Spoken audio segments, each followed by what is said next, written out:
Hello dear student, welcome to Raja classes. Today in this video I am going to teach you about the previous year question of Bihar B.Ed 2020.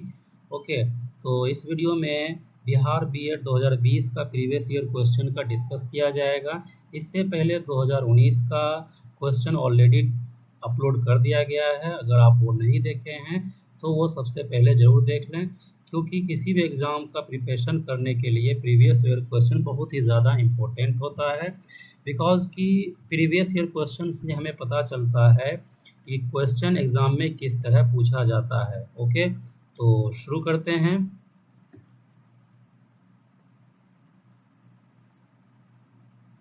सबसे पहला question है, मैं पहले बता दूं कि इस वीडियो में सामान्य जानकारी यानी जनरल अवेयरनेस का क्वेश्चन है। इसमें पूरा हर सब्जेक्ट का क्वेश्चन नहीं है, तो यहाँ पर सिर्फ जीके सेक्शंस है यानी जनरल अवेयरनेस का क्वेश्चन है, जो कि 2020 के प्रीवियस ईयर एग्ज़ाम में बिहार के बीएड एग्ज़ाम में पूछा गया है। तो सबसे पहला क्वेश्चन यहाँ पर है कि बंगाल का विभाजन किस वर्ष हुआ था। ये बहुत ही कह सकते हैं कि हॉट टॉपिक होता है कि जब देश का आज़ादी के लिए लड़ा जा रहा था तो उस समय से बहुत ज़्यादा क्वेश्चन पूछा जाता है, यानी आधुनिक भारत से बहुत ज़्यादा क्वेश्चन पूछा जाता है। यहाँ पर क्वेश्चन पूछा जा रहा है कि बंगाल विभाजन किस वर्ष हुआ था, तो इस क्वेश्चन का आंसर होगा ऑप्शन नंबर बी यानी 1905। तो ये याद रखना है कि बंगाल विभाजन 1905 में हुआ था। और इसमें एक्स्ट्रा फैक्ट में अगर याद रखना है कि इस समय जो गवर्नर जनरल था वो लॉर्ड कर्जन था। क्लियर है, तो याद रखना है, लॉर्ड कर्जन। क्लियर है, तो इस समय यानी बंगाल विभाजन के समय भारत का जो गवर्नर जनरल था वो लॉर्ड कर्जन था और बंगाल विभाजन 1905 में हुआ था। क्लियर है, आई होप कि ये क्लियर हो गया होगा। नेक्स्ट क्वेश्चन है कि चंपारण आंदोलन किसने प्रारंभ किया था। ये तो बहुत ही इजी क्वेश्चन है, आपको पता होगा कि इस क्वेश्चन का आंसर होगा MK गांधी यानी महात्मा गांधी। तो चंपारण आंदोलन से अगर हम लोग एक्स्ट्रा फैक्ट के बारे में बात करेंगे तो चंपारण आंदोलन महात्मा गांधी के द्वारा 1917 में बिहार से शुरू किया गया था। क्लियर है, तो ये चंपारण जो है बिहार में है। तो अभी जैसे पश्चिम चंपारण और पूर्वी चंपारण कहलाता है, उस समय चंपारण कहलाता था। तो चंपारण आंदोलन गांधी जी के द्वारा 1917 में शुरू किया गया था। क्लियर है, ये महात्मा गांधी का पहला आप कह सकते हैं कि जो आंदोलन शुरू हुआ था भारत में। क्लियर है। नेक्स्ट क्वेश्चन है, भारतीय राष्ट्रीय कांग्रेस की स्थापना कब हुई। तो भारतीय राष्ट्रीय कांग्रेस जो है बहुत ही इम्पोर्टेंट टॉपिक होता है, हर एग्ज़ाम में इससे क्वेश्चन जरूर पूछा जाता है। जैसे कि भारतीय राष्ट्रीय कांग्रेस का अधिवेशन, भारतीय राष्ट्रीय कांग्रेस की स्थापना, भारतीय राष्ट्रीय कांग्रेस का अलग अलग जो इम्पोर्टेंट अधिवेशन है उसमें क्या क्या हुआ था, वो सारा चीज़ एग्ज़ाम में पूछा जाता है। मीन्स ये हुआ कि भारतीय राष्ट्रीय कांग्रेस बहुत ही इम्पोर्टेंट टॉपिक है। इस क्वेश्चन का आंसर होगा ऑप्शन नंबर सी। तो याद रखना है कि भारतीय राष्ट्रीय कांग्रेस का स्थापना हुआ था 1885 में, जिसमें स्थापना जो किया गया था वो उसका नाम था एओ ह्यूम, है ना, एलन ऑक्टेवियम ह्यूम। क्लियर है, तो याद रखना है कि भारतीय राष्ट्रीय कांग्रेस का स्थापना 1885 में हुआ था। नेक्स्ट क्वेश्चन है कि बिरसा मुंडा किस राज्य से संबंधित है, यानी बिरसा मुंडा का संबंध किस राज्य से है, मेनली ये क्वेश्चन पूछा जा रहा है। तो बिरसा मुंडा का संबंध जो है झारखंड राज्य से है, यानी ऑप्शन नंबर बी इस क्वेश्चन का आंसर होगा। तो याद रखना है कि बिरसा मुंडा का संबंध झारखंड राज्य से है। क्लियर है, मुंडा आंदोलन हुआ था तो इन्हीं के द्वारा आंदोलन किया गया था। बहुत तरह का आंदोलन हुआ था, वो भी बहुत इम्पोर्टेंट टॉपिक होता है, तो वो भी वीडियो जरूर आएगा। तो इस क्वेश्चन का आंसर होगा ऑप्शन नंबर बी झारखंड। तो याद रखना है कि बिरसा मुंडा का संबंध झारखंड राज्य से है। क्लियर है, ये भी बहुत इंपॉर्टेंट क्वेश्चन है कि बिरसा मुंडा से क्वेश्चन जरूर पूछा जाता है किसी भी एग्जाम में। नेक्स्ट क्वेश्चन है कि गीतांजलि के रचना किसने की। तो इस क्वेश्चन का आंसर होगा option number A RS Tagore यानी रविंद्रनाथ टैगोर। तो याद रखना है कि गीतांजलि का रचना यानी गीतांजलि के लेखक हैं रविंद्रनाथ टैगोर। क्लियर है? आई होप कि ये क्लियर हो गया होगा। नेक्स्ट और वेरी इजी क्वेश्चन है कि बिहार का मुख्यमंत्री कौन है? तो अभी भी आपको पता है कि बिहार के मुख्यमंत्री नीतीश कुमार है, और जिस समय एग्जाम में पूछा गया था यानी 2020 में, उस समय में बिहार के मुख्यमंत्री नीतीश कुमार ही थे। क्लियर है? अगर ऑप्शन की बात करें, जैसे सुशील मोदी यहाँ पर है, तो सुशील मोदी बिहार के पूर्व उप मुख्यमंत्री रह चुके हैं, जिनका हाल ही में निधन हो गया है। क्लियर है? नेक्स्ट क्वेश्चन है कि हुमायूं का मकबरा कहाँ स्थित है? तो इस क्वेश्चन का आंसर होगा ऑप्शन नंबर सी, दिल्ली। तो आपको पता होगा कि हुमायूं का संबंध मुगल वंश से है, जो कि मुगल वंश का दूसरा शासक बना था, बाबर का ये बेटा था। तो याद रखना है कि हुमायूं का संबंध मुगल वंश से है। तो हुमायूं राजा कब बना था? 1530 में बना था, क्योंकि भारत में मुगल वंश का स्थापना जो हुआ था वो हुआ था 1526 में। उस समय बाबर मुगल वंश का राजा था। उसके बाद 1530 में बाबर का मृत्यु हो गया। उसके बाद हुमायूं मुगल वंश का शासक बना। याद रखना है कि 1530 में हुमायूं राजा बना था, जिसका संबंध है मुगल वंश से, और हुमायूं का मकबरा है दिल्ली में। क्लियर है? आई होप कि ये क्वेश्चन क्लियर हो गया होगा। नेक्स्ट क्वेश्चन है, दीन इलाही किसने प्रारंभ किया? दीन इलाही मेनली एक धर्म बनाया गया था, है ना, अकबर के द्वारा। तो इस क्वेश्चन का आंसर होगा option number A, Akbar. Clear है? तो याद रखना है कि दीन इलाही जो शुरू किया गया था वो अकबर के द्वारा शुरू किया गया था। तो अकबर का जो कार्यकाल रहा बहुत ही अच्छा कार्यकाल रहा, है ना। तो ये किसी भी धर्म के प्रति किसी तरह का ये भावना नहीं रखता था, है ना, सभी धर्म को बराबर का हक देता था अकबर। तो याद रखना है कि दीन इलाही धर्म के स्थापना किसने किया था? अकबर ने किया था। अकबर राजा कब बना था? तो वो 1556 में बना था। याद रखना है कि अकबर राजा बना था 1556 में। क्लियर है? अकबर भी मुगल वंश से ही संबंधित था। तो अकबर 1556 में राजा बना था, यानी हुमायूं का ये बेटा था अकबर। क्लियर है? तो ये भी ध्यान रखना है कि अकबर भी मुगल वंश से ही संबंधित था। आप यहाँ देख रहे हैं कि लगातार अभी तक में 2 क्वेश्चन मुगल वंश से पूछा गया है। तो मुगल वंश भी बहुत ही ज़्यादा इम्पोर्टेंट टॉपिक होता है, किसी भी एग्जाम में मुगल वंश से सवाल जरूर बनता है। नेक्स्ट क्वेश्चन है कि पानीपत का प्रथम युद्ध कब लड़ा गया? तो क्वेश्चन मेनली यहाँ पूछा जा रहा है कि पानीपत का प्रथम युद्ध कब हुआ? तो इसका आंसर होगा ऑप्शन नंबर बी, 1526। तो याद रखना है कि पानीपत का प्रथम युद्ध जो हुआ था 1526 में हुआ था, जो कि बाबर और इब्राहिम लोदी के बीच हुआ था। इसी युद्ध के बाद दिल्ली सल्तनत समाप्त हो गया था, या फिर आप कह सकते हैं कि लोदी वंश समाप्त हो गया था। तो लोदी वंश का जो अंतिम राजा था वो इब्राहिम लोदी था, जिसे बाबर ने हरा दिया था पानीपत के प्रथम युद्ध में। अगर सवाल बनेगा कि पानीपत कहाँ है, तो HR मीन्स हरियाणा। याद रखना है कि पानीपत प्रेजेंट में हरियाणा राज्य में पड़ता है। तो कई बार ये भी सवाल पूछा गया है कि पानीपत किस राज्य में है, तो आंसर होगा हरियाणा। क्लियर है? तो याद रखना है कि पानीपत का प्रथम युद्ध 1526 में हुआ था। आई होप कि ये क्लियर हो गया होगा। सवाल अगर ये बनेगा कि पानीपत का द्वितीय युद्ध कब हुआ था, तो वो हुआ था 1556 में, अकबर के समय में। और सवाल अगर ये पूछा जाएगा पानीपत का तृतीय युद्ध कब हुआ था, वो हुआ था 1761 में, मराठा और अहमद शाह अब्दाली के बीच में। मैं फिर से रिपीट कर दे रहा हूँ, पानीपत का प्रथम युद्ध 1526 में हुआ था। क्लियर है? पानीपत का द्वितीय युद्ध 1556 में अकबर के समय में हुआ था, और पानीपत का तृतीय युद्ध 1761 में हुआ था, मराठा और अहमद शाह अब्दाली के बीच में।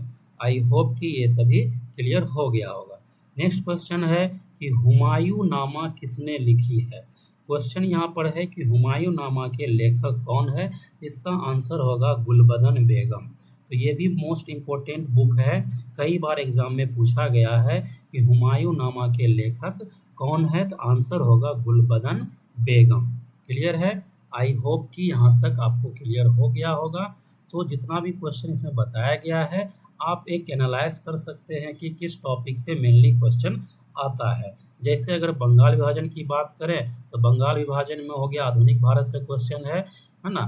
चंपारण अगर बात करेंगे तो गांधी जी से क्वेश्चन है, यहाँ 58 नंबर क्वेश्चन कांग्रेस से है। तो इस तरह करके आप एनालाइज कर सकते हैं एक एक टॉपिक को। अगर ये सारा टॉपिक अगर पढ़ के जाते हैं तो बहुत ही अच्छा नंबर आप एग्जाम में ला सकते हैं। क्लियर है? नेक्स्ट क्वेश्चन है कि महावीर का जन्म कहाँ हुआ था। तो महावीर का जन्म पूछा जा रहा है कि कहाँ हुआ था। महावीर के बारे में आपको पता होगा कि जैन धर्म के ये संस्थापक रहे हैं। तो महावीर का जन्म कुंडग्राम वैशाली में हुआ था। यहाँ पर आप ऑप्शन देख रहे हैं, वैशाली भी है जो कि ए नंबर में। कई बार बच्चे यहाँ वैशाली आंसर देके आ जाते हैं, जो कि आंसर गलत हो जाएगा। चूँकि यहाँ पर कुंडग्राम दिया हुआ है तो आंसर कुंडग्राम ही होगा। एग्जैक्टली कुंडग्राम में ही इनका जन्म हुआ था। क्लियर है? तो याद रखना है कि महावीर का जन्म कुंडग्राम में हुआ था, जो कि वैशाली में ही पड़ता है। लेकिन अगर ऑप्शन में कुंडग्राम रहेगा तो आंसर कुंडग्राम ही होगा। क्लियर है? नेक्स्ट क्वेश्चन है कि कौन सा प्रथम वेद है। तो प्रथम वेद के बारे में आपको पता होगा कि प्रथम वेद जो है ऋग्वेद है, जो कि ऑप्शन नंबर डी इस क्वेश्चन का आंसर होगा। तो वेद यानी चारों वेद से रिलेटेड ऑलरेडी वीडियो डाला जा चुका है इस चैनल पे। तो अगर आप वेद के बारे में जानना चाहते हैं, चारों वेद के बारे में, तो उस वीडियो को जरूर देखें, क्योंकि चारों वेद से भी क्वेश्चन बहुत ज़्यादा पूछा जाता है। जैसे 66 नंबर क्वेश्चन आप देख रहे हैं कि जैन धर्म से क्वेश्चन पूछा गया है। इसका ये मतलब हुआ कि जैन धर्म बहुत ज़्यादा इम्पोर्टेंट टॉपिक है, और इसके साथ साथ बौद्ध धर्म भी बहुत ज़्यादा इम्पोर्टेंट है, क्योंकि बौद्ध धर्म से भी क्वेश्चन, जैन धर्म से भी क्वेश्चन प्राचीन भारत से पूछा जाता है। और यहाँ पर ये भी वेद से क्वेश्चन आया तो ये भी प्राचीन भारत से क्वेश्चन है। ये भी मोस्ट इम्पोर्टेंट टॉपिक है। क्लियर है? नेक्स्ट है कि पृथ्वी के जैव मंडल में डैश सम्मिलित है। मेनली यहाँ सवाल पूछा जा रहा है कि पृथ्वी के जैव मंडल में, जैव मंडल जहाँ पर जीवन हो, तो आपको पता होगा कि वायु में भी जीवन है, यानी वायुमंडल में भी जीवन है, जल मंडल में भी जीवन है, और स्थल मंडल में भी जीवन है। तो इस क्वेश्चन का आंसर होगा ऑप्शन नंबर डी, ये सभी।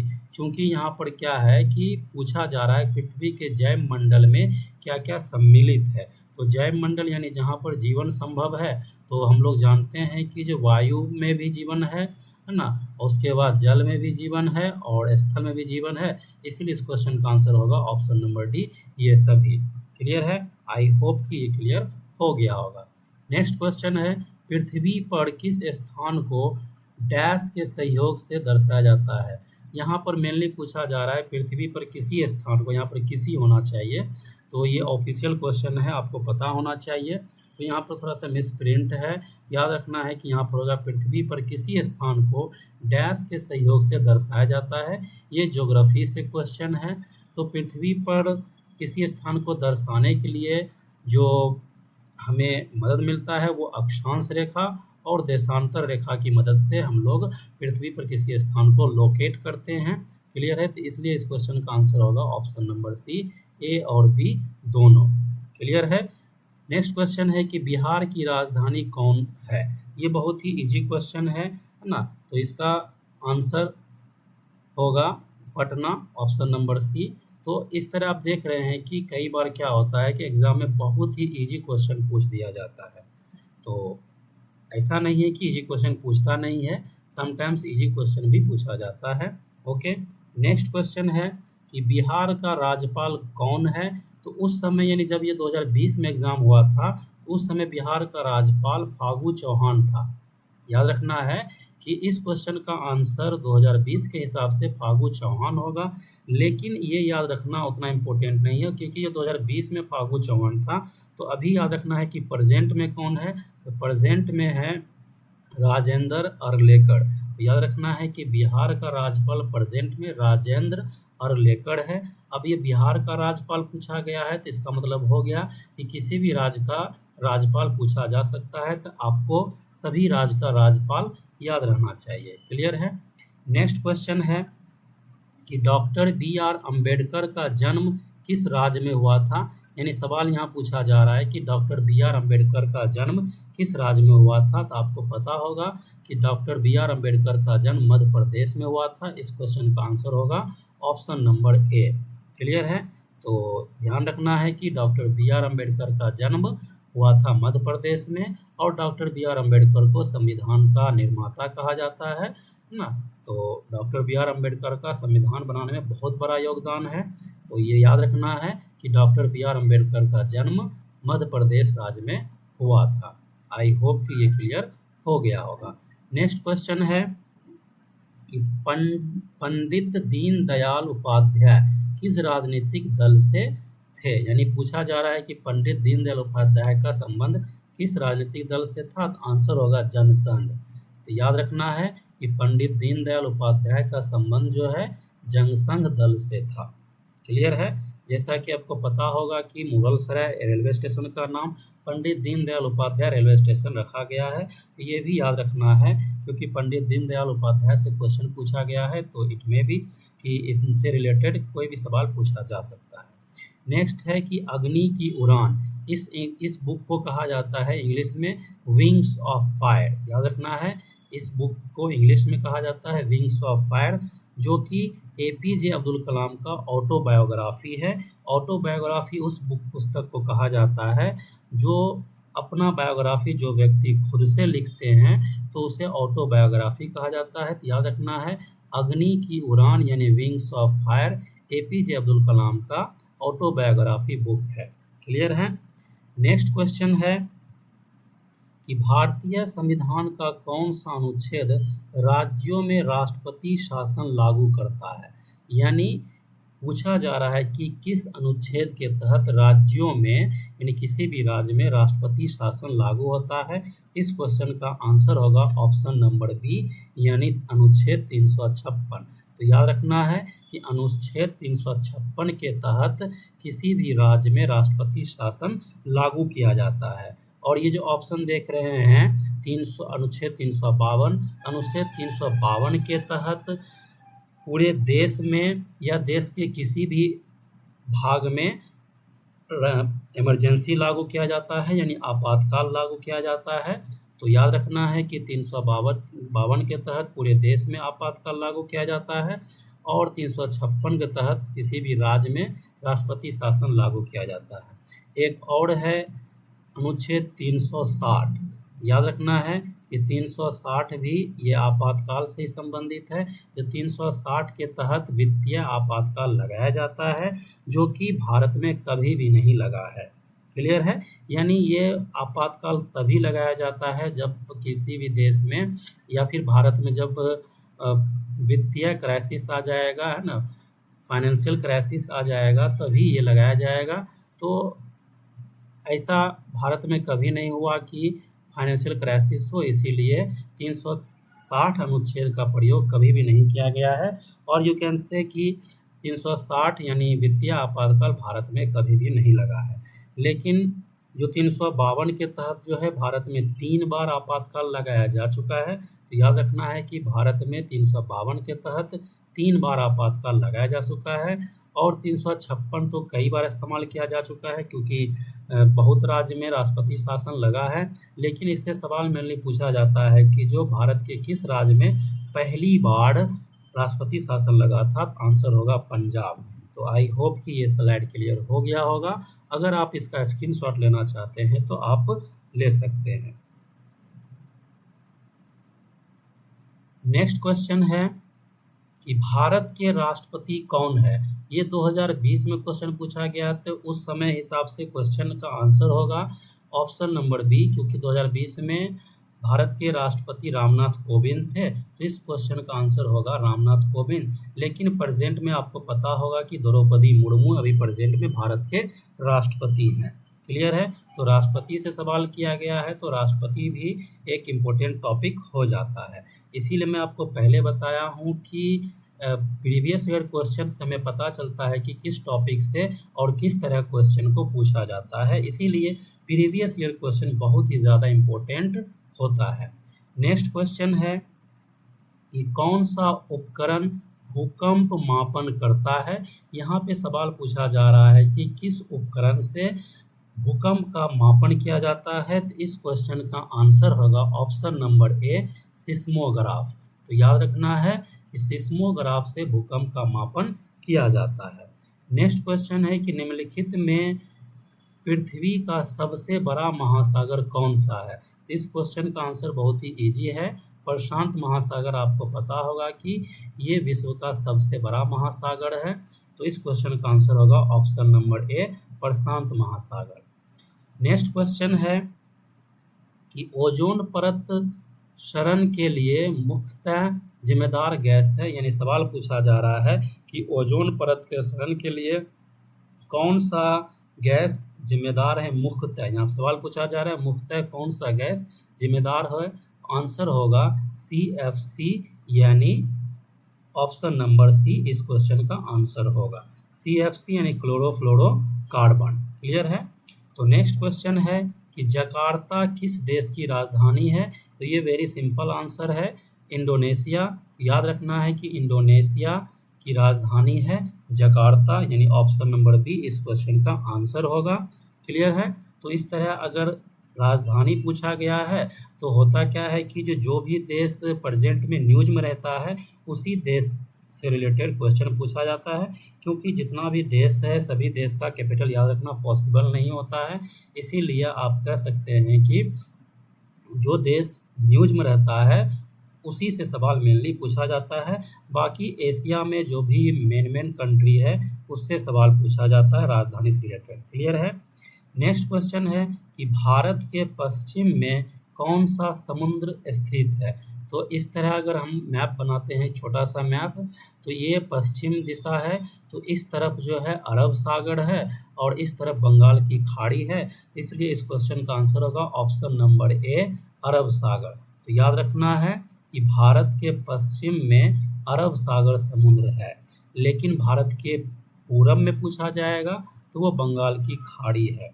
क्लियर है। और भारत के दक्षिण में पूछा जाएगा तो वो है हिंद महासागर। तो आपको पता है कि भारत 3 तरफ से समुद्र से घिरा हुआ है, यानी भारत क्या है, एक पेनिनसुला है। तो 3 तरफ से भारत समुद्र से घिरा हुआ है। इस तरफ यानी पश्चिम की तरफ अरब सागर है, दक्षिण की तरफ है हिंद महासागर और यहाँ पूरब की तरफ है बंगाल की खाड़ी। क्लियर है।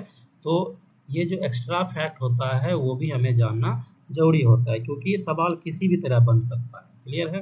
नेक्स्ट है कि भारत के वर्तमान रक्षा मंत्री कौन है। तो जिस समय ये सवाल पूछा गया था तो उस समय भी रक्षा मंत्री राजनाथ सिंह ही थे और अभी भी प्रेजेंट में राजनाथ सिंह है। तो आई थिंक ये दिक्कत नहीं होगा। अमित शाह के बारे में आप जानते हैं कि प्रेजेंट में होम मिनिस्टर है, यानी गृह मंत्री है। क्लियर है। नेक्स्ट क्वेश्चन है कि RTE एक्ट यानी राइट टू एजुकेशन, RTE का फुल फॉर्म होता है राइट टू एजुकेशन एक्ट 2009 किस वर्ष से लागू किया गया।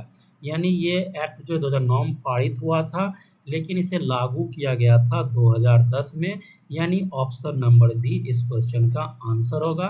तो याद रखना है RTE यानी राइट टू एजुकेशन एक्ट 2009 लागू हुआ था 2010 में। क्लियर है। नेक्स्ट क्वेश्चन है कि मिजोरम की राजधानी है। तो ये वेरी इजी क्वेश्चन है। अगर आपको स्टेट कैपिटल याद है तो आपको पता होगा कि मिजोरम की राजधानी आइजोल है और यहाँ पे गैंगटोक एक ऑप्शन में है, तो ये सिक्किम की राजधानी है। और यहाँ पर इम्फाल है जो कि मणिपुर की राजधानी है। गुवाहाटी किसी भी राज्य की राजधानी नहीं है, लेकिन ये असम का एक बड़ा शहर है। क्लियर है। असम की राजधानी दिसपुर है। तो इस क्वेश्चन का आंसर होगा आइजोल यानी option number B. Next question है कि उत्तर प्रदेश की राजधानी कौन है। तो वेरी सिंपल क्वेश्चन है कि उत्तर प्रदेश राजधानी लखनऊ है। तो आप यहाँ देख रहे हैं कि स्टेट कैपिटल भी पूछा जाता है, तो स्टेट कैपिटल आपको याद रहना चाहिए। क्लियर है। नेक्स्ट क्वेश्चन है कि पूछा जा रहा है कि पटना किस नदी के तट पर स्थित है। तो ये आपको पता होगा कि पटना गंगा नदी के तट पर है।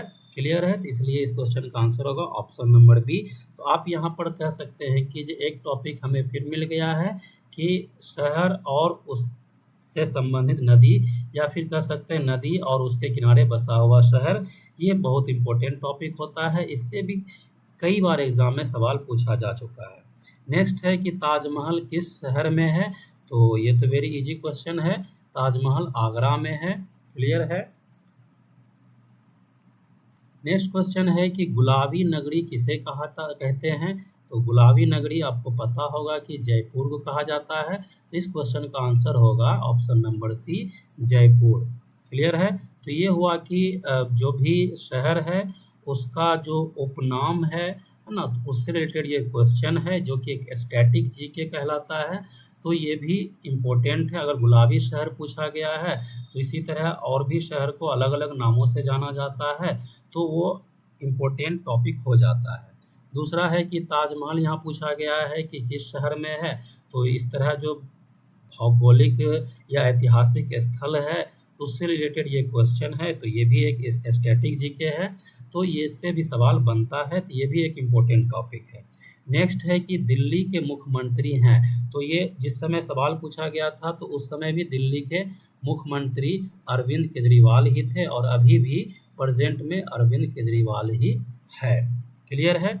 नेक्स्ट सवाल है कि कोसी नदी किस राज्य में है, तो ये आपको पता होगा कि कोसी नदी को बिहार का श्लोक कहा जाता है, तो इसलिए इस क्वेश्चन का आंसर होगा बिहार। तो याद रखना है कि कोसी नदी बिहार में है और इसे बिहार का शोक कहा जाता है। इसलिए कहा जाता है क्योंकि बिहार में कोसी नदी से ही बाढ़ आती है, इसीलिए इसे बिहार का शोक कहा जाता है।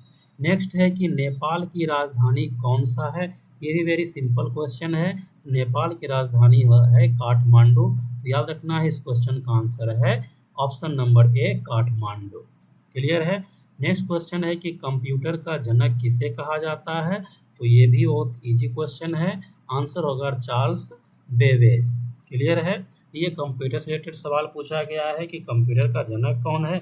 इट में भी कि आने वाले एग्जाम में कंप्यूटर से रिलेटेड कुछ और भी क्वेश्चन पूछा जा सकता है, तो कंप्यूटर के बारे में भी आप जरूर पढ़ें क्योंकि कंप्यूटर से भी क्वेश्चन पूछा जा रहा है। नेक्स्ट क्वेश्चन है कि भारत रुपया, यानी भारत का करेंसी रुपया है, उसी तरह बांग्लादेश का करेंसी क्या है, तो आपको पता होगा टका है, तो इसलिए इस क्वेश्चन का आंसर होगा ऑप्शन नंबर बी। नेक्स्ट है कि मायोपिया आँख का रोग है, यानी मायोपिया का संबंध जो है आँख रोग से है, यानी आप कह सकते हैं कि जो आँख का एक रोग का नाम है मायोपिया।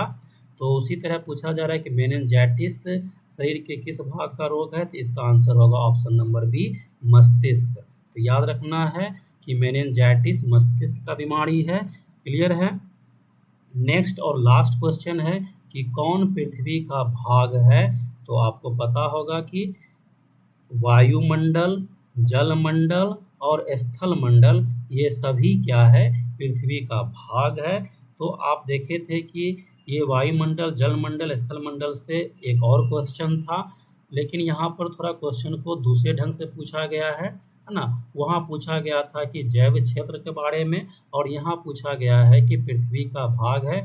तो वायुमंडल, जलमंडल, स्थलमंडल ये सभी पृथ्वी का भाग है, इसीलिए इस क्वेश्चन का आंसर होगा ऑप्शन नंबर डी।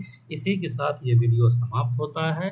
तो आप 2021 के वीडियो का इंतज़ार करें क्योंकि वो भी वीडियो अपलोड किया जाएगा। तो ये 2020 का प्रीवियस ईयर क्वेश्चन है, बिहार बीएड में जो पूछा गया है। इससे पहले 2019 का वीडियो डाला जा चुका है, तो उस वीडियो को भी आप ज़रूर देखें। ओके, क्योंकि प्रीवियस ईयर क्वेश्चन मैं बार बार रिपीट कर रहा हूँ कि किसी भी एग्ज़ाम का प्रिपरेशन आप करते हैं तो प्रीवियस ईयर क्वेश्चन बहुत ही ज़्यादा इम्पोर्टेंट होता है, तो इसीलिए प्रीवियस ईयर क्वेश्चन का प्रिपरेशन करना चाहिए। क्योंकि कई बार क्या होता है कि as it is next exam में प्रीवियस ईयर क्वेश्चन आ जाता है, यानी कॉपी पेस्ट आप कह सकते हैं कि हो जाता है, तो इसीलिए previous year question most important होता है। Okay, thank you, have a nice day, take care.